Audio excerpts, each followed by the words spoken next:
It's time to embrace our doomsday and Hideout helm. Other than the interesting mechanisms with the timer and the blueprints, I'm sad to say that this map is overall kind of disappointing. You get a few moves with the Kongs, but then it just evolves into random mini-games, and you don't even get to pick which Kongs mini-games you tackle as the order's picked for you. After that, it's just having 4 battle crowns and the Nintendo and Rareware coin to beat the level, no exploration or boss or anything really. Well, at least you get 5 banana medals if you needed more for the Rareware coin, but it really doesn't have much going for it. I get where they're going with this, but a time challenge doesn't compensate for complete lack of exploration or even much beyond the cutscene areas. This next level is rough and coarse and irritating, and it gets everywhere because it's Angry Aztec. This level will defy your expectations of 1 Kong rescued per level because you can actually save 2, only leaving 1 if you want to backtrack for completion. I consider the llama the main subject since you have to free him to access the rest of it, and he aids in rescuing Lanky by somehow spitting lava into water.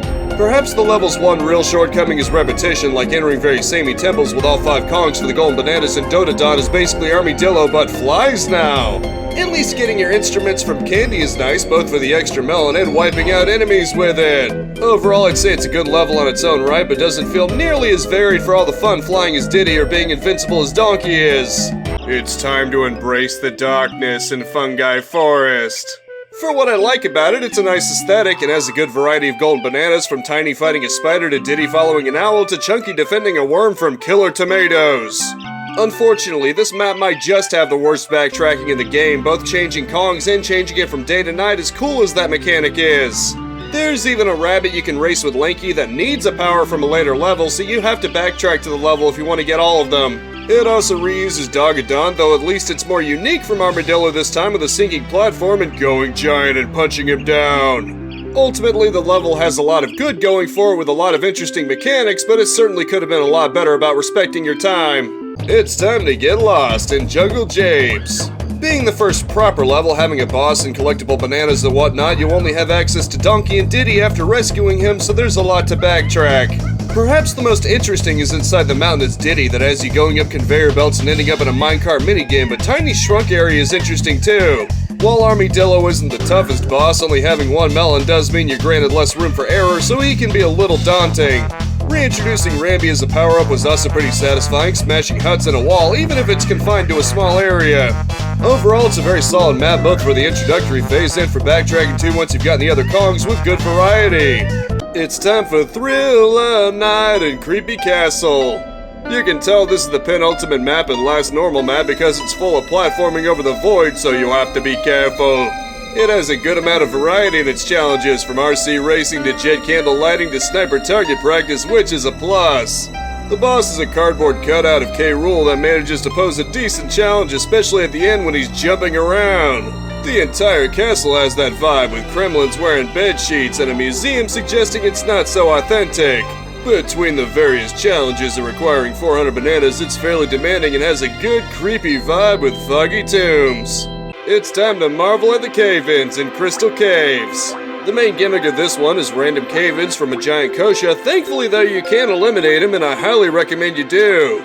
This is another map with a repeat boss, and like that one, this seems like what Armadillo should have been, with jetpack shockwaves and a surprise third cannon. This map isn't too large, but very much favors verticality, with a river cutting through the middle and platforms leading up and all around. Depending on what things you go for, it can get pretty tough. Special mention goes to the rotating mazes of spikes Donkey has to navigate. This definitely isn't one of the better maps, but it becomes pleasant once you get rid of that annoying giant kosha raining on your parade. It's time to fire up the production line at Frantic Factory. This map is mostly great, minus arguably being a little unforgiving at times, with it being very easy to fall off platforms if you're not careful. Perhaps the most unique part is there's an arcade machine with 4 levels of the OG Donkey Kong, both for a golden banana and required Nintendo coin. The boss is pretty alright, not one of my favorites, but the hopping around along square platforms certainly makes it unique and engaging. It has some other cool moments too, like Chunky fighting a giant construct of toys and Tiny racing an RC car, should you choose.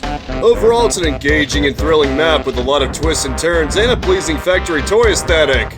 It's time to chill at the beach in DK Isle. This may seem more like a hub than a proper level, but it does contain many golden bananas in addition to blueprints, Cranky's lab, and Snide's hideout. It even technically has its own boss in the form of the final boss fight against Rool. It mostly just lacks the regular bananas. Despite the name, it's actually split between the island itself and Rool's ship, with some other small landscapes like the Banana Fairies Island. The golden bananas aren't the trickiest to figure out how to get, but can still be satisfying to get, and the sheer scope of it is pretty impressive. I also like how it frames the beginning tutorial of the game as many games to be completed before you get the power that lets you leave. It does its job very well as a hub while also providing plenty for you to discover other than just where the next level is. It's time to plunder some treasure in Gloomy Galleon. There's definitely gonna be some bias in this one because you probably know I adore a good nautical aesthetic and this one's full of that. The boss is definitely a low point because piloting a boat through small stars in 10 seconds each isn't exactly the epitome of fun. Other than that though, the map is actually a lot of fun with things like lighting up a lighthouse to draw on a pirate ship and then boarding said ship. It also introduces in Guarde, Lanky's answer to Rambi that's a swordfish you can use to bust things like chests down with. Other than a lackluster boss, I'd say this is a fantastic map for the most part, and it also helps that it didn't carry Banjo's limited breathing over. It's time to overview this monkey rap. This game has become somewhat mixed in people's views on it over time, with some loving it and others thinking it sped the death of the Collectathon. I admit it could get a little backtracky with the tag barrels and it has some early 3D platforming jank, but I otherwise loved the game and thought it was a lot of fun for being from its era. It has a decent variety of golden banana challenges from various mini-games to races and tasks to navigating machinery and beating mini-bosses. One thing that helps is that unlike Banjo-Kazooie, you don't lose collection progress exiting a map, and not that much of it is required to beat the game, just about half of the golden bananas for example. It may be a little aged and hopping into tag barrels can be a bit of a pain, but DK64 is still one hell of a game.